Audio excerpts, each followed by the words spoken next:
শুধুমাত্র কথা বলা না, চুপ থাকাটাও একটা গুরুত্বপূর্ণ কমিউনিকেশন স্কিল।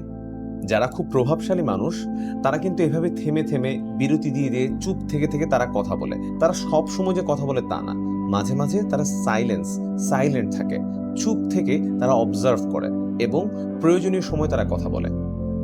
আমরা ওই দক্ষতাটা অর্জন করতে পারবো। আমি আপনাদের সাথে 4টা পয়েন্ট শেয়ার করছি। প্রথমত, আপনাকে এটা ভাবতে হবে যে আপনি চুপ আছেন তার মানে এইটা না যে আপনি দুর্বল। আমাদের মধ্যে অনেক সময় কথা বলতে ইচ্ছা হয় বা আমরা কথা বলি কারণ আমরা ভাবি যে ওই জায়গাটাতে আমি কথা না বললে মনে হয় আমার দুর্বলতাটা প্রকাশ পাবে। কিন্তু মোটেও বিষয়টা এমন নয়। বিষয়টা হচ্ছে এমন যে আপনি যদি প্রত্যেকটা কথাকেই যদি রিপ্লাই করার চেষ্টা করেন, বলার চেষ্টা করেন, তখন আপনার মাঝে এক ধরনের অস্থিরতা প্রকাশ পাবে যেটা ফুটে উঠবে।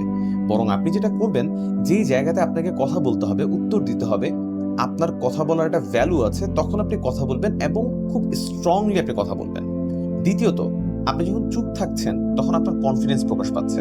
আমরা মনে করি যখন আমরা কথা বলি তখনই শুধুমাত্র আমাদের কনফিডেন্স প্রকাশ পায়, বরং এটা মোটেও তেমন নয়। আমরা যখন চুপ থাকি তখনই অনেক সময় আমাদের কনফিডেন্সটা প্রকাশ পায়। আব্রাহাম লিঙ্কন একবার বলেছিলেন যে চুপ থেকে বোকা মনে হওয়া ভালো কথা বলে সেটা প্রমাণ করার চেয়ে।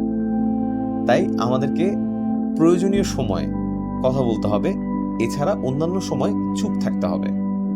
তৃতীয়ত, আমাদেরকে সঠিক সময়টা বুঝতে হবে কখন আমরা চুপ থাকবো।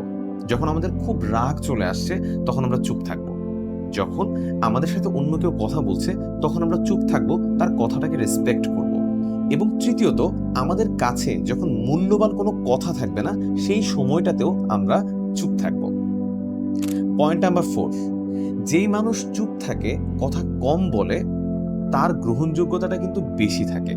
অর্থাৎ নীরবতা মানুষকে কাছে টানে। আপনি যখন কোনো একটা জায়গাতে এইভাবে নীরবতার প্র্যাকটিস করে করে কথা বলছেন, চুপ থাকছেন, সাইলেন্ট থাকছেন, আপনার গ্রহণযোগ্যতাটা বাড়ছে এবং আপনার কথা শোনার জন্য মানুষ অপেক্ষা করে থাকছে।